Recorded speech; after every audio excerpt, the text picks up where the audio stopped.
Muitos têm perguntado da Zulei, que ela tem passado muito bem. Amanhã faz 15 dias já da cirurgia. Tem se recuperado bem, apesar de algumas dores. E no dia 17 nós vamos saber que tipo de tratamento ela deve fazer.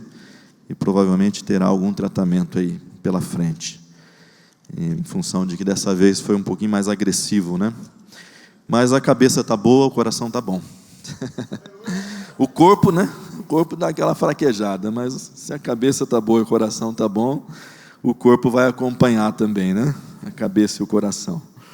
E Deus tem trabalhado, a gente agradece muito as orações dos irmãos, das irmãs, tem sido assim muito precioso. E todo o apoio também que a gente recebe, né? E tendo em vista que a gente está nesse momento, né? Vivendo uma situação de saúde, de lutas, né? Eu tive a direção de Deus de compartilhar com vocês algo sobre o sofrimento, com essa temática, certezas em meio ao sofrimento.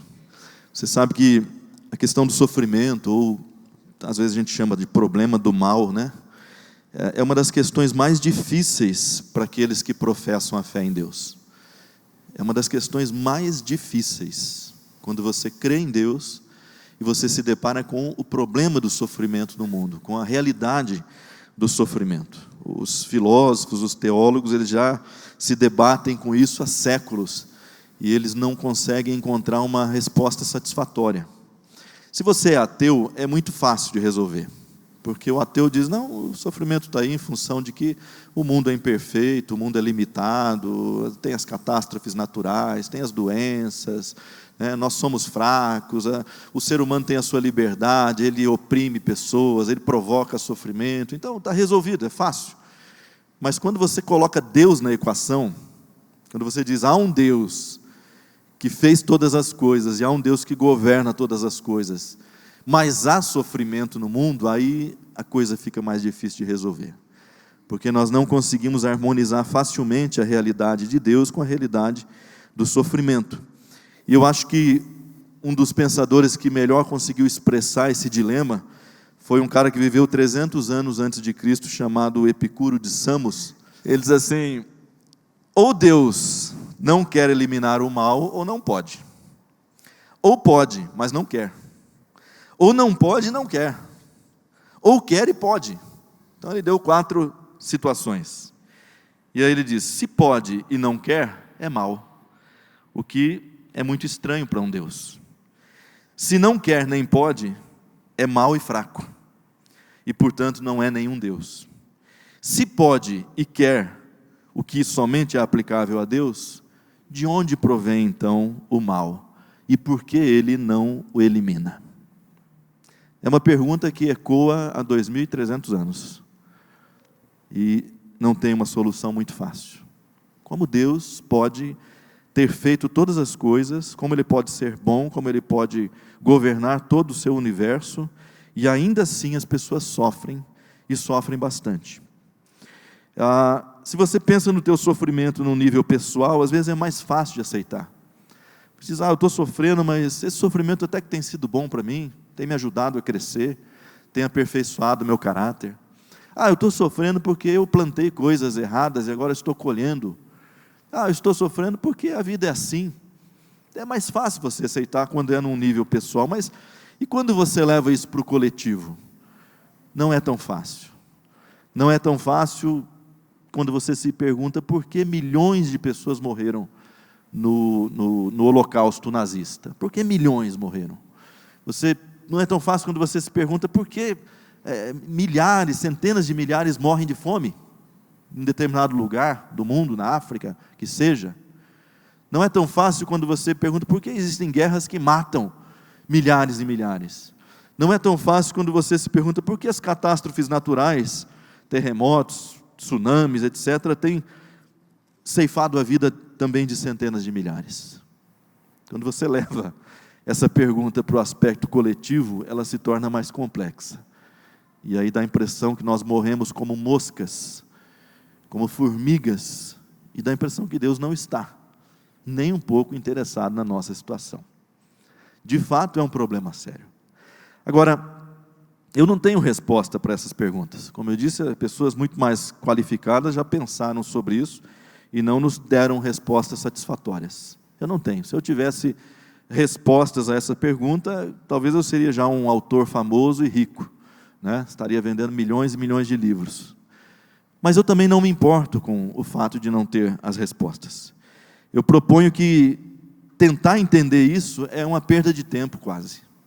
Você vai queimar os seus neurônios e não vai chegar a lugar nenhum. É um mistério, é um mistério, é um mistério. O que é mais interessante para a gente é entender como você pode lidar com essa realidade. Como você pode lidar com o sofrimento no mundo, em vez de procurar entendê-lo. Isso é muito mais útil, isso é muito mais prático. Tem um comercial na rádio CBN, de vez em quando estou ouvindo a rádio CBN no trânsito, e eu achei muito curioso me chamou a atenção. Eu não sei de que empresa é, não gravei, eu acho que é uma consultoria de negócios, imagino que seja. Mas ele começa assim com trechinhos de notícias que a gente já ouviu, e todas as notícias que a própria rádio já noticiou. Então, entre uma fala assim, o dólar atinge a maior cotação dos últimos 8 anos, a inflação bate não sei quanto das últimas décadas, não sei o que lá. Então, ele dá 4 ou 5 notícias bem ruins, do ponto de vista econômico, né? E aí, antes de falar do produto em si, antes de falar da empresa, vem uma frase que diz o seguinte: em meio às crises, você precisa de certezas. Em meio às crises, você precisa de certezas. E aquilo me chamou muita atenção, porque eu já estava pensando nesse tema, estava elaborando alguma coisa, e eu disse, olha, é isso aí. Eu preciso de algumas certezas em meio ao sofrimento, em meio às crises da minha vida. Eu não vou entender a razão do sofrimento e a razão das crises, mas se eu tiver algumas certezas, eu posso passar por elas, eu posso tirar o melhor daquilo. E eu queria usar essa frase, então, como usei no tema, né, certezas em meio ao sofrimento, para a gente poder pensar um pouco e refletir um pouquinho. E a primeira dessas certezas que nós temos, vou falar de 3 delas, é que Deus me ama incondicionalmente. Incondicionalmente. Nós temos um texto na tela do apóstolo Paulo, em Romanos capítulo 5, verso 8, que ele diz o seguinte: mas Deus demonstra o seu amor por nós. 2 pontos. Ou algumas versões diz, pelo fato. Cristo morreu em nosso favor, quando ainda éramos pecadores. Deus prova o seu amor para conosco, pelo fato de Cristo ter morrido por nós, quando ainda éramos pecadores. Eu sei que não é incomum. A primeira reação, muitas vezes, até na vida do cristão, quando ele se depara com o sofrimento, com a dor, com a enfermidade, com a morte, é ele questionar até que ponto Deus o ama. Será que Deus me ama de verdade? Não é uma pergunta, irmãos, que nós devemos nos envergonhar dela, é uma pergunta legítima. É uma pergunta legítima porque nós temos na nossa natureza algumas dificuldades muito sérias com relação ao amor. Eu vou citar 2 delas. A primeira é que nós temos uma visão distorcida do amor de Deus ou da própria pessoa de Deus. E a segunda é que nós temos uma insegurança crônica com relação ao amor. Então, quando nós sofremos, essa pergunta vem naturalmente: será que Deus me ama? Como uma criança que, quando está sendo disciplinada, também se pergunta: será que meus pais me amam de fato? Essa visão distorcida que nós temos de Deus, ela foi construída a partir dos referenciais de autoridade que a humanidade sempre teve. Desde os primórdios, da antiguidade, das mais antigas civilizações, até os tempos modernos, o nosso referencial de autoridade sempre foi a figura do rei, a figura do imperador, ou do rei e imperador juiz. Sempre nós tivemos essa figura como um referencial de autoridade. O que é grande é o rei, é o imperador. O que é magnífico é o rei, é o imperador. O que é divino é o rei, é o imperador. O que está acima de todas as coisas nessa terra é o rei, é o imperador. Sempre foi assim na humanidade. Nós estamos gradativamente nos libertando desse conceito, porque hoje nós temos estados, presidentes, primeiro-ministro, essas coisas. Mas sempre tivemos no nosso imaginário a figura do rei, a figura do imperador, juiz. E aí, facilmente nós associamos a figura de Deus à figura do rei, imperador e juiz. É uma concepção que que está na mente, que está no coração de boa parte da humanidade. Muitas pessoas ainda pensam nesse formato. Como disse um teólogo espanhol, a visão que nós temos de Deus é de um ser exigente, que torna mais incômoda a nossa existência, mais pesada a nossa vida, que impõe obrigações duras e difíceis, que pode manifestar-se em castigos obscuros, dolorosos, inexplicáveis, porque nós associamos Ele com a figura do rei, imperador, que castiga, que pune, que vence, que impõe o seu poder pela força, que conquista territórios, que desbarata os seus inimigos, e etc. Aquele conceito do Pai, que Jesus tanto quis reforçar, que Jesus tanto insistiu, ainda permanece desconhecido para muitos de nós. Nós ainda pensamos em Deus como essa figura de autoridade. A gente ainda imagina Deus como um ser que está entronizado no céu, cercado de anjos, distribuídos em hierarquias, como são os reinos terrestres também, e esses anjos estão lá honrando, magnificando aquele rei, são todos subordinados. A gente tem essa visão de Deus, e nós só temos essa visão porque a referência de autoridade que nós temos é assim, é de um indivíduo entronizado, cercado da sua corte, recebendo as honrarias, e a sua corte tem soldados, ela tem conselheiros, ela tem sábios, indivíduos que estão funcionando ou que vivem em função daquele rei. O problema dessa imagem que nós temos de Deus, é que ela não harmoniza com a realidade fora do castelo. É que quando você sai do castelo, onde tem pompa, onde tem honraria, onde tem beleza, a coisa é muito diferente, tem sofrimento, tem dor, tem gente passando fome, tem gente sofrendo pra caramba. Então eu gostaria que você imaginasse agora, no reino terrestre, no reino presente aqui, um rei, que está lá no seu castelo, que recebe todas as honrarias, que se veste de pompa, que come o melhor, e lá fora a plebe, o seu povo, está passando fome. Se este rei for bom, ele não fica no castelo. Se este rei for bom, ele não fica no castelo. Ele vai em direção ao seu povo. Ele vai sentir o que está acontecendo lá fora e de alguma maneira ele vai tentar ajudar aquelas pessoas. Então essa visão que nós temos não harmoniza com a realidade, irmãos. E aí que eu digo que o dilema está presente, está posto. Como que esse Deus, essa imagem pelo menos que nós temos desse Deus, harmoniza com a dor, com a privação, com o sofrimento que persistem nesse mundo? Essa visão não coopera muito para a gente pensar que Deus nos ama, porque dá a impressão que Ele está confortável no seu castelo, mas indiferente a nós que estamos aqui fora, nós que estamos passando pelas dificuldades da vida. Essa é uma razão, uma visão distorcida de Deus. Depois eu vou voltar nisso. A outra razão é que nós temos dificuldade com o conceito do amor, nós temos uma insegurança com o amor. Por quê? Porque amor é é uma das coisas da vida que mais dor provoca. E é natural que eu muitas vezes queira resisti-lo. Eu tenho essa insegurança. Amar dói. Amar provoca decepções. Amar provoca perdas. Se você ama sinceramente alguém, uma pessoa, você vai sofrer por aquela pessoa em um dado momento. Seja numa enfermidade, seja quando ela partir desse mundo, você vai sofrer. Se você ama.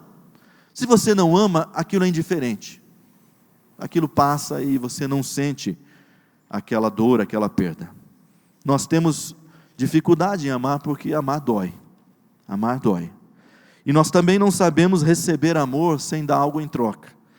É uma outra questão com relação ao amor que é muito difícil para a gente. É aquela obrigação, parece que se eu sou amado, eu preciso retribuir.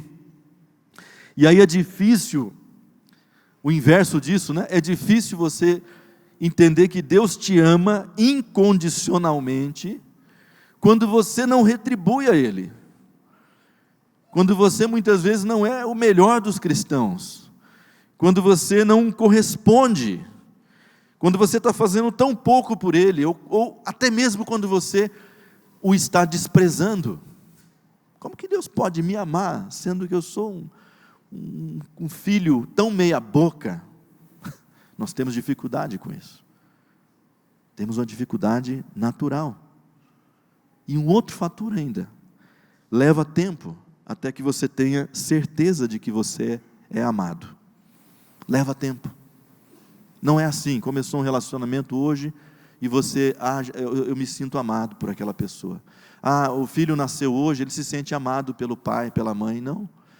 Leva tempo. A criança, muitas vezes, ela pergunta para você, pelo menos a minha fez esse questionamento algumas vezes: você me ama, pai? Você me ama, mãe? Ela tem uma insegurança com relação a isso. E é natural dela. Aquele namoradinho, aquela namoradinha, na adolescência, fazem a mesma pergunta: você me ama mesmo? Eu te amo. Fala de novo que você me ama. Eu te amo. Sabe, aquela coisa que você está procurando uma certeza, está procurando uma convicção, e acontece alguma coisinha. A pessoa não me ama, a pessoa não me ama, a pessoa não me ligou, a pessoa passou por mim, não olhou, não cumprimentou. Qualquer coisinha já lança suspeitas sobre o amor daquela pessoa. Aquela pessoa que não conhece a Deus, aquela pessoa que não tem uma visão correta de Deus, o Deus como Pai, ela vai fazer a mesma pergunta. Quando vier um sofrimento, uma dor, ela vai dizer: Senhor, o Senhor me ama mesmo? O Senhor me ama? Porque olha aqui, estou passando por esse quadro. Onde é que o Senhor está quando eu mais preciso do Senhor? Onde o Senhor estava quando meu filho morreu? Onde o Senhor estava quando minha esposa ficou doente? Onde o Senhor estava quando aconteceu um acidente? Onde o Senhor estava quando eu estava devendo para todo mundo? Endividado? Nós temos uma dificuldade, irmãos, de nos sentir amados. Isso é natural da gente. Agora, a despeito dessas dificuldades, a despeito dessas visões distorcidas, a palavra de Deus nos traz uma segurança, ela nos traz uma certeza. O apóstolo Paulo está dizendo lá em Romanos 5,8: Deus prova o seu amor para conosco, pelo fato de Cristo ter morrido por nós, quando ainda éramos pecadores. Eu sei, é uma verdade teológica, é uma verdade de um fato que aconteceu há 2000 anos, é uma verdade de um evento histórico que está distante da gente, mas é uma verdade, irmãos.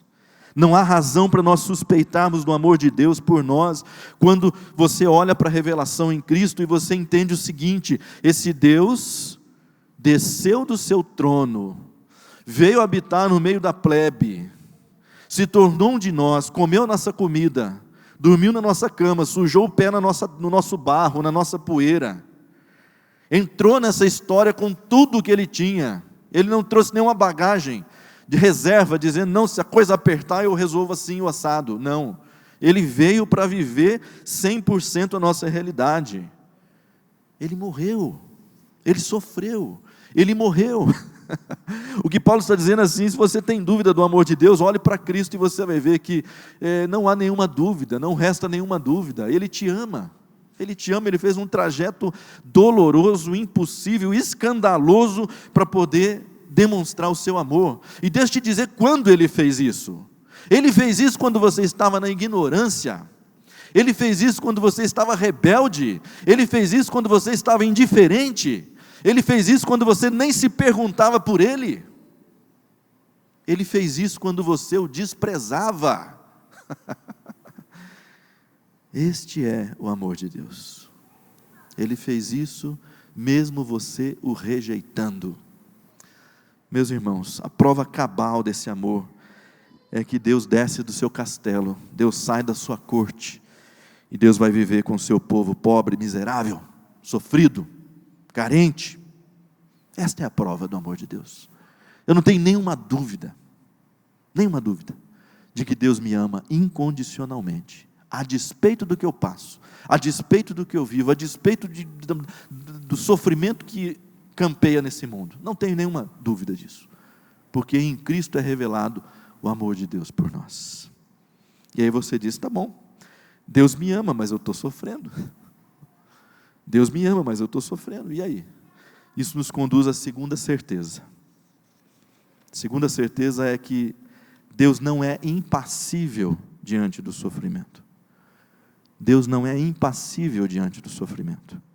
O apóstolo Paulo também nos diz em 2 Coríntios, capítulo 8, verso 9: pois vocês conhecem a graça do nosso Senhor Jesus Cristo, que, sendo rico, se fez pobre por amor a vocês, para que por meio da sua pobreza vocês se tornassem ricos. Vocês conhecem a graça de Jesus, que desceu do castelo, da pompa, da honraria, e se fez pobre, para que vocês também pudessem habitar o castelo. É isso que Paulo está nos dizendo. Agora eu queria que você imaginasse comigo uma cena. Talvez você tenha vivido essa cena, ou algo parecido. Eu queria que você imaginasse a cena de um pai que busca o seu filho na escola todos os dias. Seu filho é um adolescente de 13, 14 anos, por aí. Em um desses dias que você vai buscar o seu filho, você de repente percebe uma muvuca, uma movimentação ali na porta do colégio, e você se dá conta de que tem lá meia dúzia de rapazes grandalhões batendo em alguém, e é o seu filho. Estão surrando o seu filho. Você sabe que o tal do grandalhão, todo mundo aqui teve um na sua vida, né? O pastor Carlos fala que ele teve um na vida dele, né? Vários. Você está lá e você vê o seu filho sendo surrado pelos grandalhões da escola. Você tem algumas opções, como pai. Você pode entrar naquela briga e já surrar os grandalhões. Muitas vezes é isso que a gente gostaria que Deus fizesse, que Ele entrasse dando voadora no diabo, na doença, na crise. Era o que a gente gostaria. Você tem uma outra opção, você pode chamar a polícia, você pode chamar o segurança do colégio e resolver apartar aquela briga, tirar o seu filho dali. Você pode também tentar conversar com os grandalhões. Mas por que vocês estão batendo no meu filho? O que aconteceu? Ele fez alguma coisa? Tenta um diálogo com eles, e aí pacifica. Tem N opções. Agora tem uma opção que chocaria o seu filho, ou a sua filha. Tem uma opção que chocaria, que é a seguinte: você fica impassível assistindo a briga. Você fica ali só observando o seu filho apanhar. Isso chocaria o seu filho. Isso colocaria N dúvidas no coração dele. Isso talvez abalaria o relacionamento que ele tem com você. Agora, irmãos, por incrível que pareça, é assim que muitas pessoas se sentem quando elas estão no sofrimento, quando elas estão em meio ao sofrimento. Elas têm a impressão de que Deus está impassível, de que Deus está apenas observando, assistindo. Aí aquelas mais crentes, elas dizem assim: não, mas Deus não está fazendo nada porque Ele deve ter algum propósito mais elevado com isso. As mais crentes. As meio crentes dizem assim: não, eu acho que Ele não está fazendo nada porque Ele sabe que eu mereço apanhar. Ele sabe que eu sou uma pessoa também atentada, né? Que eu fico mexendo com os outros. E aí Ele sabe que eu mereço apanhar. As menos crentes dizem assim: Ele não me ama mesmo, porque se Ele me amasse, Ele faria algo. Mas no final, fica aquela impressão de que Deus está apático, de que Deus não está intervindo, de que Ele não está chamando ninguém para ajudar, de que Ele nem está conversando com aquela situação para tentar resolvê-la. E essa visão é uma visão que nós herdamos também de um mundo grego, de uma visão grega de mundo, melhor dizendo.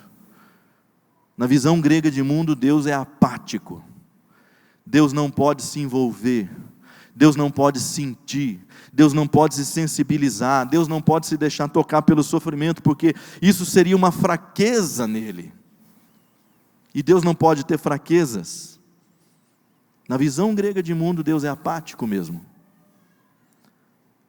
Mas aí, a visão bíblica de mundo nos diz o seguinte: a visão bíblica de mundo, na verdade, nos escandaliza. Ela é um escândalo porque ela é o contrário dessa ideia. Ela escandalizou o grego, ela escandalizou judeus, ela escandaliza, não fui eu não, gente, tá? Ela escandaliza até mesmo a gente, até mesmo os cristãos muitas vezes, porque na visão bíblica de mundo, o escândalo da cruz mostrou que Deus entra sim nessa roda, Ele não fica observando, ele não fica impassível. Ele torna-se homem, ele vem para sofrer no nosso lugar e ele morre a nossa morte. Se você voltar à ilustração do pai na escola, é como se esse pai rapidamente entrasse no meio daquela muvuca, abraçasse o seu filho, protegendo ele entre os seus braços, e seu corpo, seu próprio corpo, e levasse todos os murros e pontapés dos grandalhões. É diferente, irmãos. Ele não é apático. Ele vai lá apanhar por você e com você. Você está vendo como é escandaloso? E quando os gregos ouviram essa mensagem, eles disseram: você está louco, você está louco, Deus não demonstra fraqueza, Deus não se deixa tocar pelo sofrimento. E o apóstolo Paulo está dizendo: não, é exatamente isso, Ele está assumindo o nosso sofrimento. Então quando você faz aquela pergunta: Deus, onde você está enquanto eu sofro? Biblicamente só tem uma resposta para essa pergunta. A resposta é: eu estou aqui do seu lado, junto com você, sofrendo junto com você, passando por isso junto com você. Só tem essa resposta, irmãos. Não tem outra resposta filosófica, teológica que seja. Aquela visão distorcida do rei cercado da sua glória não admite que o sofrimento possa ser glorioso para Deus. Nós muitas vezes estamos muito preocupados com a glória de Deus, e a gente precisa redefinir a glória de Deus. A gente não admite que um rei descer do seu trono e viver com a sua plebe, comer a comida da sua plebe, passar as dores que a sua plebe passa, é glorioso. Mas é justamente isso que acontece. E foi por isso que Jesus, às vésperas da sua crucificação, ele estava na ceia com seus discípulos. Diz que o diabo tinha entrado em Judas. Judas saiu. E Jesus falou um negócio intrigante. Lá em João capítulo 3, verso 31, ele disse assim: depois que Judas saiu, Jesus disse: agora o Filho do Homem é glorificado, e Deus é glorificado nele. Mas eu pergunto, que glória é essa que passa pelo sofrimento? Que glória é essa que passa pela cruz, que passa pela dor, que passa pelo desprezo? Como é que Deus é glorificado nisso? Como é que o Filho é glorificado nisso? A gente pensa: não, ele é glorificado na ressurreição, quando ele se levanta dos mortos. Olha que coisa gloriosa, grandiosa. Jesus está dizendo: agora o Filho do Homem é glorificado. Em outro momento ele diz: glorifica-me com a glória que eu tinha contigo antes da fundação do mundo. Também no caminho da cruz. Será que nós não devemos repensar, meus irmãos, a glória de Deus? Será que a glória de Deus não é Deus deixar a sua glória e participar da sua criação? Será que isso não é glorioso? Será que isso não escandalizou também a sua corte, também os seus anjos, os seus querubins, os seus arcanjos, quando viram o Deus soberano, supremo, acima de todas as coisas, que fez todas as coisas, desceu à mais baixa criação?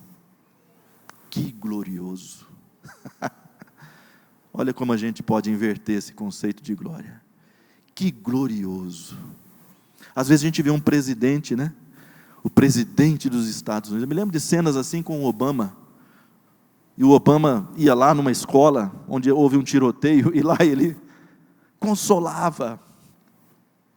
Ou às vezes ele ia num lugar onde teve um terremoto, alguma coisa, um ciclone, e lá ele ajudava pessoas, servia sopa para as pessoas. E nós olhamos e falamos: que glorioso, o presidente dos Estados Unidos descer ao nível do serviço. É muito mais glorioso do que ele ficar lá na sua cadeira, na sala oval, não sei, deliberando com caneta e papel. Jesus escandalizou não só os homens, não só os gregos, os judeus. Jesus escandalizou o universo, quando ele diz: gente, eu estou indo lá na plebe, eu estou descendo lá onde tem fome, onde tem guerra, onde tem doença, onde tem miséria. E agora eu vou falar um negócio que não está na Bíblia, né? Os anjos disseram: glória a Deus nas alturas. Que coisa linda! Que coisa maravilhosa! O mais alto, o mais sublime, se compadecendo do inferior. Deus não é impassível ao seu sofrimento, meu irmão. Deus não é apático ao seu sofrimento. E você pode dizer então, não, tá bom, Deus me ama, Deus não é apático, mas eu estou sofrendo. Eu estou sofrendo. E isso nos leva à terceira certeza. Deus combate o sofrimento. Deus combate o sofrimento. O Senhor Jesus, no Evangelho de Lucas, capítulo 4, diz que ele entrou na sinagoga, leu as Escrituras e depois ele disse o seguinte: o Espírito do Senhor está sobre mim, porque Ele me ungiu para pregar boas novas aos pobres, Ele me enviou para proclamar liberdade aos presos e recuperação da vista aos cegos, para libertar os oprimidos e proclamar o ano aceitável da graça do Senhor. Em suma, Jesus disse: estou apresentando a minha agenda de governo, é isso que eu vim fazer. Eu não vim aqui para receber honrarias, glórias e pompa e nada disso, confete, nada disso. A minha agenda de governo é aqui, no campo da dor, no campo do sofrimento. Deus te ama incondicionalmente, Deus não é impassível ao seu sofrimento, mas Deus luta contra o sofrimento. Deus combate o sofrimento. Isso nós precisamos ter certeza absoluta no nosso coração, irmãos. Porque os dois conceitos anteriores são um pouco abstratos. Deus me ama, Deus não é impassível, Ele não observa apenas. Mas este conceito é muito prático. Deus combate o sofrimento. Como afirmou o teólogo russo Pavel Evdokimov, ele disse: a filosofia não tem resposta ao problema do mal no mundo. Não tem. Ao passo que a fé não vê o mal como um problema, mas sim como um inimigo a ser combatido, conforme nos ensinou o Senhor na oração: livrai-nos do mal. Ele diz: o mal está aí para ser combatido. Deus está combatendo o mal, e Deus está nos convidando também para combatermos juntamente com Ele.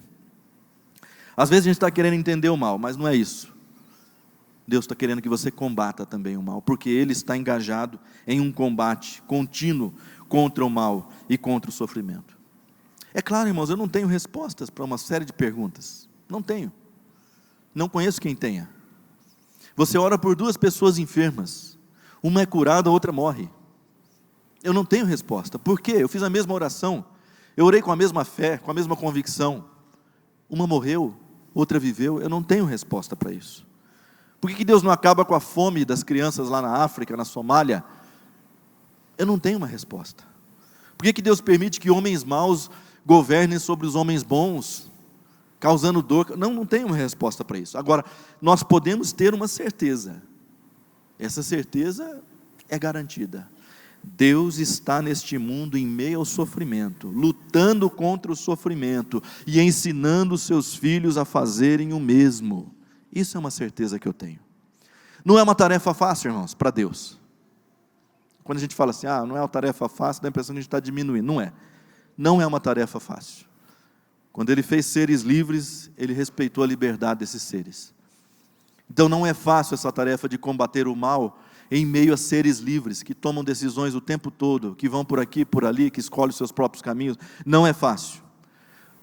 E justamente porque nós temos também um egoísmo, né? Não é fácil. Porque se você está doente, você só quer uma coisa: você quer saúde, para você. Se você está em crise financeira, você só quer uma coisa: dinheiro. Se você está com fome, você só quer uma coisa: comida.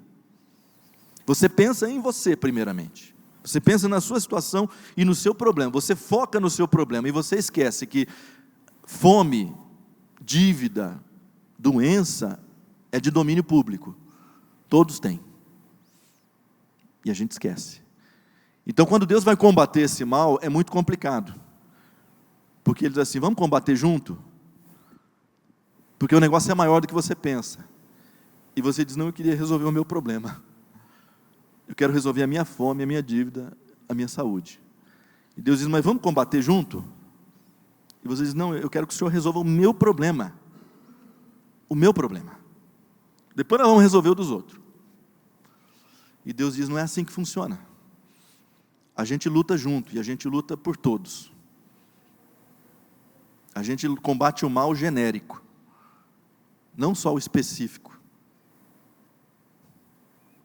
Nós temos a tendência, irmãos, de nos acharmos especiais.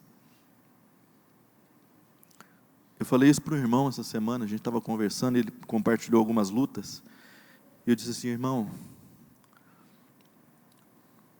por que eu deveria achar que eu sou tão especial ao ponto de o câncer não bater na minha porta, na minha própria família? De onde eu tirei essa ideia de que eu sou um escolhido, um especial, e que essas coisas não vão acontecer comigo? De onde eu tiro essa ideia de que incêndio não acontece na minha casa, de que doença ruim não acontece na minha casa, de que dívida não bate na minha porta? De onde eu tirei essa ideia? Eu sou ser humano, eu sou como todo mundo, eu não sou melhor que ninguém. Essas coisas vão acontecer sim comigo, vão acontecer com você. Por que você está lamentando? Você acha que você deveria ter um tratamento especial? Eu deveria ter um tratamento especial? Não. Quando eu entendo, irmãos, que o sofrimento é universal e onipresente, e que Deus está empenhado em combatê-lo nos seus níveis mais profundos, aí eu me junto a Deus nesse combate. Aí eu entendo que Deus está me recrutando para esse combate. Eu estou sofrendo, mas eu estou num combate anti-mal, anti-sofrimento, que Deus está engajado. E aí, então, uma calamidade natural, ela se torna para mim uma oportunidade para colocar o amor em prática. Eu vou lá servir outras pessoas que também estão sofrendo. As enfermidades, minha ou de outros, se tornam janelas para eu conhecer melhor a Deus, para eu conhecer melhor o meu próprio coração, para vencer os meus medos, para aprofundar a minha fé. A coisa que a minha esposa diz é assim: eu não tenho medo. Eu tive medo, mas eu não tenho medo. Deus tirou o medo do meu coração, porque medo é pior que câncer, sabia? Medo é pior que câncer, mata mais, paralisa mais, inutiliza mais.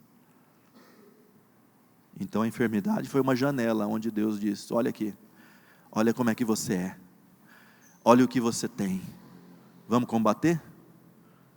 Vamos combater a doença, mas vamos combater o medo? Vamos combater a insegurança? Vamos combater uma série de coisas que estão aí?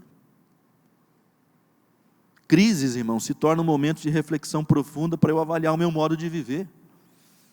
Estou endividado. Bom, dá uma olhadinha então para a sua história, porque tem sofrimento que não veio não surgiu de um bueiro não, você plantou a sementinha lá na terra, ela nasceu, brotou e produziu bastante, agora você colhe. Faça uma avaliação da sua vida, como é que é o meu estilo de vida, quais foram as decisões que eu tomei, as escolhas que eu fiz, que me levaram a esse ponto. Quando você entende que você está combatendo esse combate anti-mal, juntamente com Deus, você olha para as guerras e você diz: olha, uma grande lição de onde a nossa natureza pode nos levar. Um grande alerta de onde a nossa natureza pode nos levar. De como nós podemos nos tornar maus, ao ponto de matar milhares de pessoas, por poder, por terra, por dinheiro. As guerras, Deus está combatendo o mal, nos mostrando o quão danoso é o mal. A humanidade como um todo tem aprendido isso, de certa forma. De certa forma ela está aprendendo. As fraquezas do nosso próprio corpo revelam que tem coisas mais importantes na vida, porque quando eu tenho saúde, quando eu tenho vigor, eu não paro para pensar na vida, mas de repente começa a doer aqui uma coisinha aqui, fraquejar outra ali, e aí eu começo a me lembrar que a vida, ela é feita de relacionamentos, ela é feita de afetos, ela é feita de valores, de princípios. O Senhor está combatendo o mal, dizendo: olha aí, você está vendo como que funcionam as coisas? Vamos lutar junto? Você aprendeu a lição? Vamos ensinar outros? Vamos ensinar os seus filhos, vamos ensinar o seu vizinho, vamos ensinar as pessoas ao seu redor? A gente combate o mal juntamente com Deus, irmãos, quando a gente vivencia a experiência e tira delas o melhor possível. E luta com todas as nossas forças para que aquilo seja debelado. Alguns versículos que queria mencionar para você, Romanos 12, 15, o Paulo diz: alegrem-se com os que se alegram, chorem com os que choram. Vai lá combater o mal chorando com ele. Porque uma coisa é chorar sozinho, outra coisa é chorar junto. Quem chora sozinho tem um gosto, essa amargura, mas quem chora junto tem outro. Vai lá combater o mal. Vai lá, ora pela pessoa. Não sei se a tua oração vai mudar a realidade, não sei se a tua oração vai curá-la, vai libertá-la, mas o fato que você orou com ela trouxe esperança. Você combateu o mal. Você combateu os efeitos do próprio mal. Lembre-se dos que estão na prisão, diz Hebreus 13, 3, como se aprisionados com eles, dos que estão sendo maltratados, como se fossem vocês mesmos os que estivessem sofrendo no corpo. Vai lá dividir essa carga, porque ao dividir o impacto do mal, você combateu o mal. Ao dividir a dor, você combateu a dor. Ao dividir o seu prato de comida, você combateu a fome. Ao dividir a sua peça de roupa, você combateu o frio. Não se prive de fazer o bem. Meus irmãos, se Deus está empenhado em fazer o bem, em combater o mal, por que eu acho que eu devo estar fora desse projeto, fora dessa agenda? Eu devo dizer a mesma coisa: o Espírito do Senhor me ungiu para pregar a liberdade aos cativos, para compartilhar o pão com os pobres, para levar consolo, para orar. Falando em oração, jamais faça assim: olha, eu vou orar por você. Depois você esquece. Ora com aquela pessoa. Até porque o efeito da oração ali, presencialmente, com a sua mão, com a sua presença, é outro. Não tem nada de místico nisso. O que existe é um compartilhar de vidas, um compartilhar de dor naquele momento. E a pessoa sente que você está carregando as cargas dela também. Eu estou assim, irmãos, eu estou doente, eu ponho a mão e oro. Pode ser que Deus cura, pode ser que Deus não cura, mas eu alivio a carga daquela pessoa. Eu alivio o sofrimento emocional daquela pessoa, eu ajudo aquela pessoa a crer um pouco mais, eu ajudo ela a ter esperança.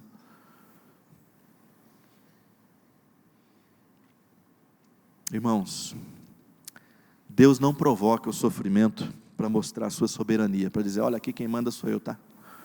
Então você cala a boca e aguenta aí. Não.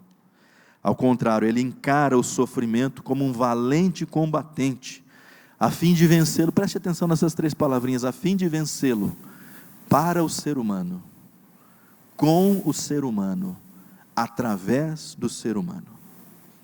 Eu gosto das palavras do rabino Harold Kushner, que ele disse o seguinte no seu livro: Por que pessoas sofrem? Ele diz: Deus está do lado da justiça, da equidade e da compaixão. Para mim, um terremoto não é um ato de Deus. Ato de Deus é a esperança das pessoas na reconstrução das suas vidas depois do terremoto, e a solidariedade dos demais que as ajudam naquilo que podem. Isso é ato de Deus para mim. Terremoto não, maremoto não, mas a modo como as pessoas reagem pela fé, pela força, pela confiança em Deus, a tudo aquilo. E eu nunca vou me esquecer, irmãos, quando no Haiti teve aquela catástrofe, né? Aquele terremoto devastador, 2005, já há 14 anos, e eu estava assistindo um programa, e um dos indivíduos que sofreu toda aquela situação lá, ele disse assim: olha, eu não fiquei impressionado pela força da natureza, não fiquei impressionado, aquele terremoto foi terrível. Ele disse: o que me impressionou foi as pessoas deixarem as suas casas do outro lado do mundo para me ajudar. Isso me impressionou. Terremoto não. Deus não estava no terremoto, mas estava com gente que foi lá fazer alguma coisa, porque Ele combate o mal, Ele combate os efeitos do mal. Ele é atuante, Ele é valente, Ele é combatente, Ele é incansável. Jesus disse: meu Pai trabalha até agora, Ele não para. Concluindo, irmãos, hoje, lutando contra uma doença na minha própria casa, uma doença que é difícil, apesar de ter seus tratamentos, mas é difícil. Eu reforcei algumas coisas na minha vida. A primeira é que eu não duvido nem um pouco que Deus me ama. Ele provou o seu amor na cruz do Calvário. Eu não duvido nem um pouco de que Deus está impassível. Não, Ele não está impassível. Ele não está apático. Ele veio viver a minha vida, Ele veio viver as minhas dores na pessoa de Jesus. E eu não duvido nem um pouco de que Ele está lutando comigo, através de mim, para mim, de muitas formas, sinalizando que aconteça o que acontecer, eu sou vencedor. Eu sou vencedor. Mas como é que você é vencedor no sofrimento? Eu sou vencedor, irmãos. Eu sou vencedor porque aquele Deus que deixou o castelo, desceu na plebe, sofreu, morreu, ressuscitou.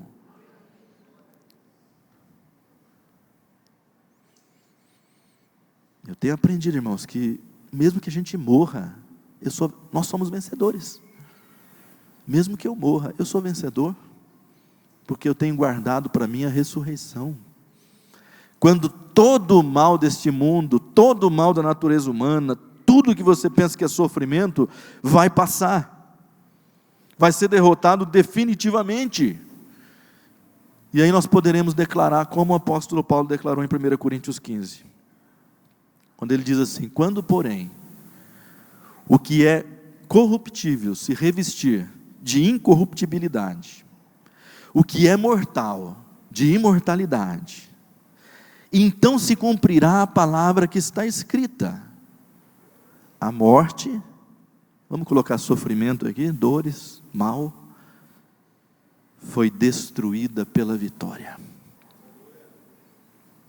E aí ele tem um tom zombador, uma das poucas vezes que o apóstolo Paulo zomba na sua palavra, é quando ele diz: onde está, ó morte, a sua vitória?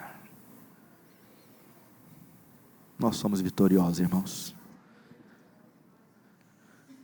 Feche seus olhos, vamos orar. O louvor vai nos dirigir aqui num cântico. Fique em pé, nós exaltamos o Teu nome nessa manhã, Pai, porque o Senhor nos ama. Teu amor é infinito, Tuas misericórdias são infinitas, porque o Senhor não é impassível ao nosso sofrimento, o Senhor não assiste de camarote, não, o Senhor entra no meio desse sofrimento, e o Senhor não entra, Senhor, para ser derrotado, o Senhor entra para vencer o sofrimento, para combater o sofrimento, nos colocando também nessa agenda, Senhor. Nós queremos ser combatentes de sofrimento nesse mundo, Senhor. A pessoa sofrendo ao nosso lado, a pessoa sofrendo na nossa casa, a pessoa sofrendo nos hospitais, a pessoa sofrendo em todos os lugares. Nós queremos combater este sofrimento também, com a Tua força, com a Tua estratégia, com a Tua sabedoria. Oh Pai, motiva-nos nessa manhã, Senhor, a não encararmos o sofrimento, Senhor, como um dilema filosófico, mas como um trabalho, como uma missão. Sim, Deus, motiva-nos, e nós contamos com todo o poder do Senhor, nós contamos com toda a sabedoria do Senhor, para podermos também lutarmos com as Tuas armas, com as Tuas ferramentas. Oh Deus, Te bendizemos, e Te bendizemos sobretudo, porque nós sabemos que no final, Deus, nos aguarda o fim do sofrimento, a derrota definitiva do sofrimento, final, a guerra final, a batalha final contra o sofrimento. Hoje nós não somos o que nós deveríamos ser, mas quando o Senhor se manifestar, nós seremos semelhantes ao Senhor. Louvado seja o Teu